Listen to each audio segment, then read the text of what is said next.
CBSE affiliated KLM international school Pathankot 1ली से 12वीं तक का दाखिला शुरू। जम्मू कश्मीर स्टूडेंट्स के लिए स्पेशल पैकेज का सुनहरी मौका। 9216504779 केएलएम इंटरनेशनल स्कूल पठानकोट। आदाब दोस्तों, आप देख रहे हैं मेंढर न्यूज़ डायरी। जिस तरीके से हमने आज से 3 दिन पहले एक खबर चलाई थी, रियलिटी चेक जो मेंढर का किया था, जिसमें आपको बताया था कि बस स्टैंड की क्या हालत है और जो मेंढर टाउन की जो है वो क्या हालत है।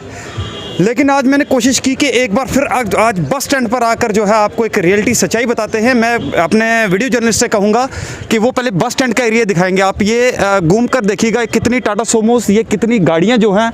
ये बस स्टैंड का एरिया है जहाँ पर हज़ारों लोग जो है डेली विज़िट करते हैं। डेली विज़िट करने के बाद वो उनको यहाँ से निकलना पड़ता है। लेकिन अब मैं आपको एक ऐसी तस्वीरें दिखाने जा रहा हूँ जो कि आप खुद मतलब कि अंदाज़ा लगाइए और बताइए कि आखिर इसमें कौन रिस्पॉन्सिबल है। मैं अपने वीडियो जर्नलिस्ट ताहिर से कहूँगा कि वो आपको अब रियलिटी जो है बस स्टैंड की बताएं। हम इस समय बस स्टैंड पर खड़े हैं। आप देख सकते हैं कि ये हालत देखिएगा, यहाँ पर कूड़ा कचरा, ये सब्जी, ये देख सकते हैं कितनी गंदगी है यहाँ पर। और यहाँ से हर एक आने जाने वाले जो जितने भी यहाँ पर लोग हैं उनको इतनी परेशानी का सामना करना पड़ता है। मैं भी आपको बताता हूँ, देखो ये एक फैमिली, एक बच्चा, मैं वीडियो जर्नलिस्ट कहूँगा, ये देखो किस तरीके से इस गंदगी से होके इनको गुजरना पड़ रहा है।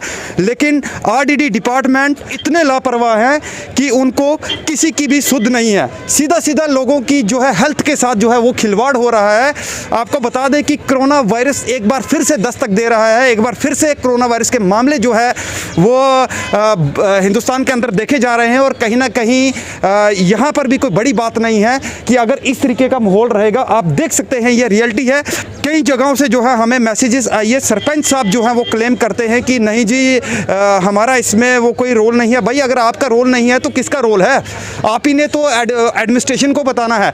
आप ही तो चुनिंदा हो, आप ही हो को तो लोगों ने जो है वो चुनकर सरपंच किस लिए बनाया था? इसलिए बनाया था कि आप लोगों की आवाज़ को आरडीडी डिपार्टमेंट तक पहुँचाएँ, आप इनकी आवाज़ को एडमिनिस्ट्रेशन तक पहुँचाएँ कि बस स्टैंड के अंदर इतनी गंदगी है मानो कि यहाँ पर खड़ा होना जो है वो बहुत मुश्किल है। ये हम ग्राउंड रियलिटी आपको बता रहे हैं। और बस स्टैंड का एरिया है, डेली लोगों का यहाँ पर आना जाना लगा रहता है। लेकिन इस पर कोई सुध लेने को तैयार नहीं है। डिपार्टमेंट पूरी तरीके से लापरवाह है। और बीडीओ साहब, कल हमें किसी ने बताया, एक वीडियो हम देख रहे थे जिसमें वो बताया जा रहा है कि बीडीओ साहब कह रहे हैं नहीं जी हम सफाई कर्मचारियों को रेगुलर जो है वो सैलरी दे रहे हैं और उनको जो है झाड़ू वगैरह सब देते हैं। अरे भाई देते हो तो ये क्या हालत है? आप ही बताएं ना, इसका रिस्पॉन्सिबल कौन है? कौन इसको जो है? कुछ दुकानें भी हैं, चिकन शॉप्स हैं। आप देखिएगा कि क्या हालत है। क्या यहाँ पर जो लोग चिकन लेने आते हैं क्या उनको प्रॉब्लम नहीं है? ये सरासर जो है लोगों की सेहत के साथ पूरा खिलवाड़ किया जा रहा है। अभी हमने बस स्टैंड की जो तस्वीरें आपको दिखाई हैं, आपने खुद देखा कि क्या हालत है, किस तरीके की लोगों की सेहत के साथ जो है ग्रामीण विकास विभाग यानी आरडीडी रूरल डेवलपमेंट डिपार्टमेंट खिलवाड़ कर रहा है। और इसका रिस्पॉन्सिबल कौन है? अगर सरपंच साहब के नोटिस में ये बात लाई जाती है तो वो कहते हैं जी कि हमें टारगेट किया जा रहा है। और जिन लोगों के हमने पहले इंटरव्यूज़ करवाए तो सरपंच साहब ने सीधा जाके, सरपंच के ही किसी परिवार ने उनको जाके पकड़ लिया कि भाई आपने इंटरव्यू कैसे दिया है।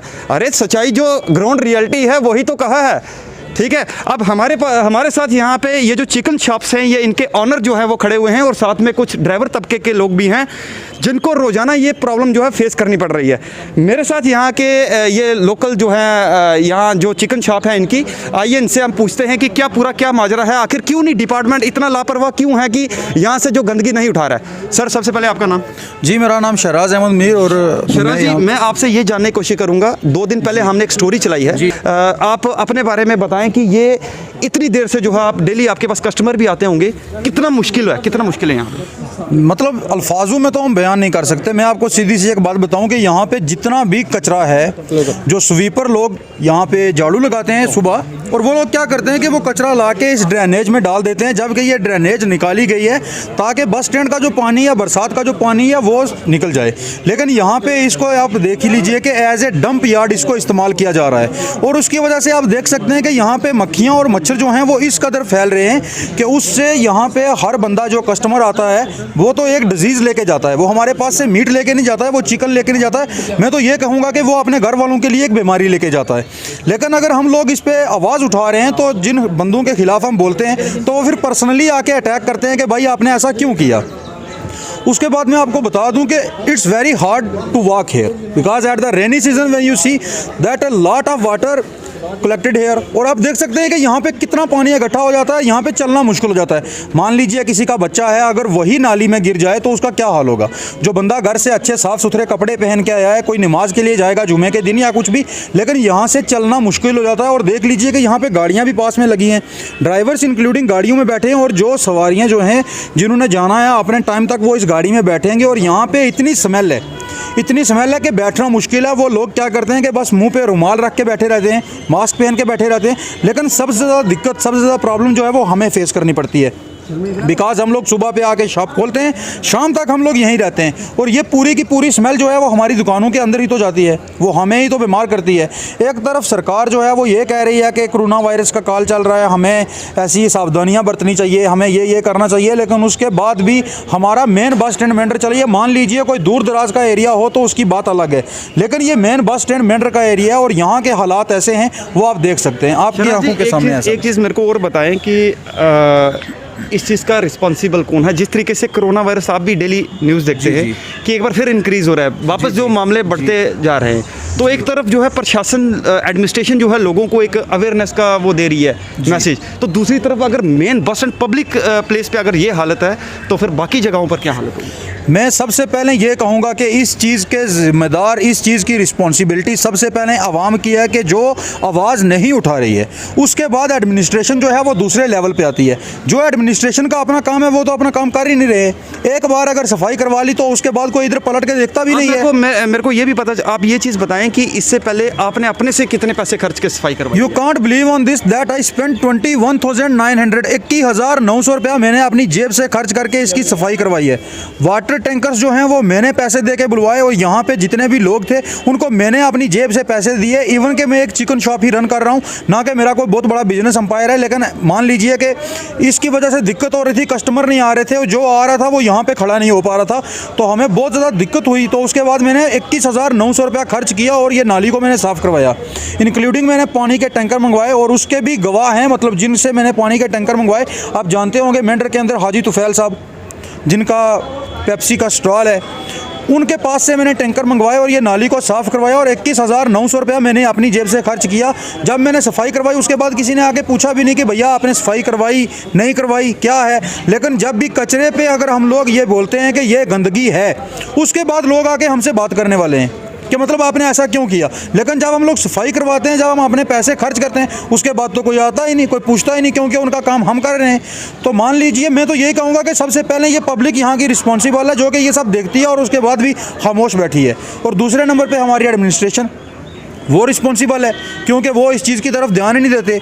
और जब भी मान लीजिए कोई बात होती है, कोई प्रोग्राम होता है, कोई त्यौहार होता है, तो वो सिर्फ आ जाते हैं दुकानदारों को चलान करने के लिए। उसके अलावा सफाई है या नहीं है, कचरा पड़ा हुआ है नहीं है, वो उसकी तरफ उनका ध्यान ही नहीं है।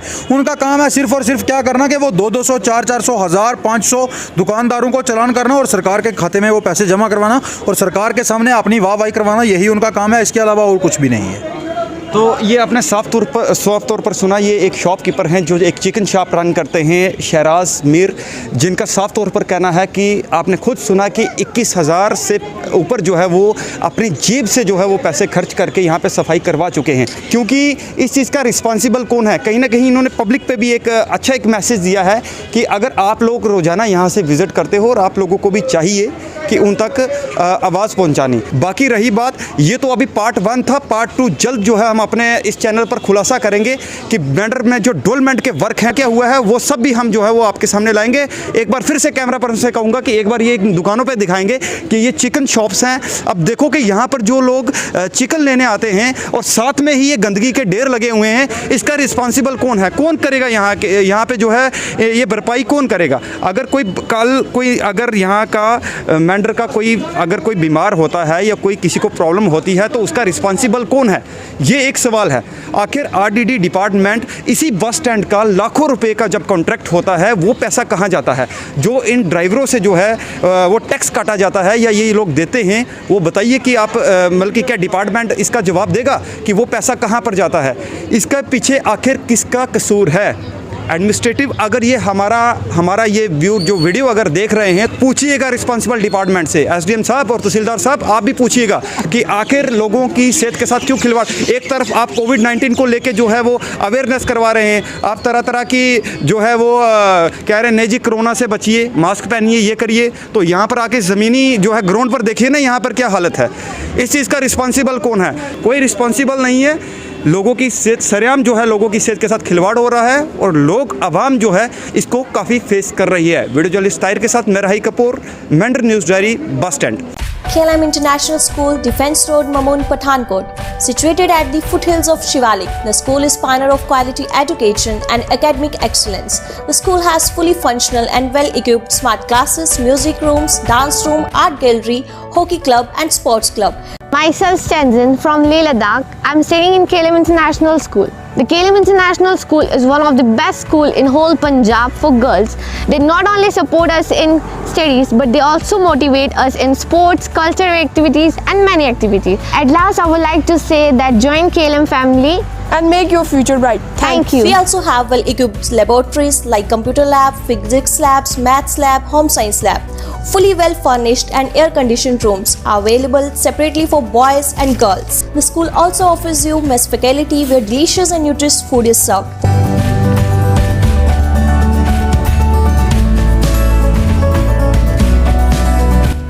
एक माँ होने के नाते अगर मुझे अपना बच्चा एक बोर्डिंग स्कूल में भेजना होगा तो सबसे पहली बात जो मैं जानना चाहूँगी उस बोर्डिंग स्कूल के बारे में वो ये होगा no fake promise. No fake promise को हिंदी में अगर मैं आपको बताऊँ, झूठे वादे नहीं चलेंगे। सो एक माँ होने के नाते जो मुझे 3 चीज़ें चाहिए वो है डिसिप्लिन, स्टडीज़ एंड स्पोर्ट्स। कि एक बार अपने बच्चों को एक बेहतर भविष्य के लिए KLM इंटरनेशनल की तरफ भेजिए।